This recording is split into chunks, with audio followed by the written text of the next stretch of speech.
নমস্কাৰ ছাৰবিদসকল, আপোনালোকে 18 মাহৰ ডিএ লাভ কৰিব হয়। ছাৰবিদসকল, চৰকাৰী কৰ্মচাৰী আৰু পেঞ্চনাৰসকলে 18 মাহৰ ডিএ লাভ কৰিব সেই সম্বন্ধে আমি শেহতীয়া খবৰ লাভ কৰিছোঁ। ছাৰবিদসকল, বিশেষকৈ আপোনাৰ পেঞ্চনাৰসকলে তেওঁলোকে আপোনাৰ ইনক্ৰিমেণ্ট লাভ নকৰে, আনহাতে পেঞ্চনাৰসকলে ইনক্ৰিমেণ্টৰ লগে লগে তেওঁলোকে বোনাছো লাভ নকৰে।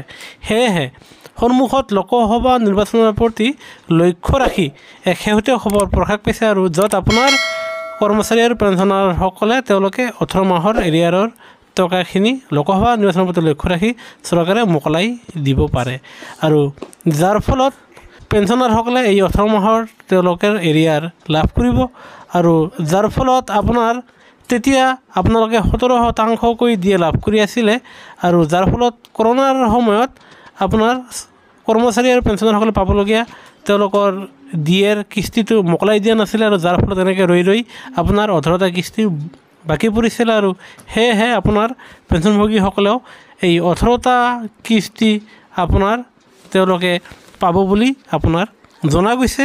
সেয়েহে যিসকল আপোনাৰ পেঞ্চনাৰৰ বেচিক পেঞ্চন 15,600 টকা তেওঁলোকে আপোনাৰ পাবগৈ 20,592 টকা, আনহাতে যিসকল পেঞ্চনাৰৰ বেচিক পে 22,800 তেখেতসকলে লাভ কৰিব 30,000 টকা, আনহাতে যিসকলৰ বেচিক পে 24,200 তেখেতসকলে লাভ কৰিব 31,944 টকা আৰু এনেকৈ আপোনালোকে বহু পৰিমাণে টকাখিনি পাবলৈ সক্ষম হ'ব আৰু এই খবৰটো পোনে প্ৰকাশ পোৱাত আমি লৈ আহিলোঁ। সেয়েহে ভিডিঅ'টো নিশ্চয়তে লাইক দিব। আনহাতে চৰকাৰী কৰ্মচাৰী আৰু পেঞ্চনাৰসকলৰ সৈতে জড়িত প্ৰতিটো শেহতীয়া খবৰ তথ্য সকলোতকৈ পাবলৈ আমাৰ চেনেলটো ছাবস্ক্ৰাইব কৰিবলৈ নাপাহৰিব। ভিডিঅ'টো চলাব ধন্যবাদ।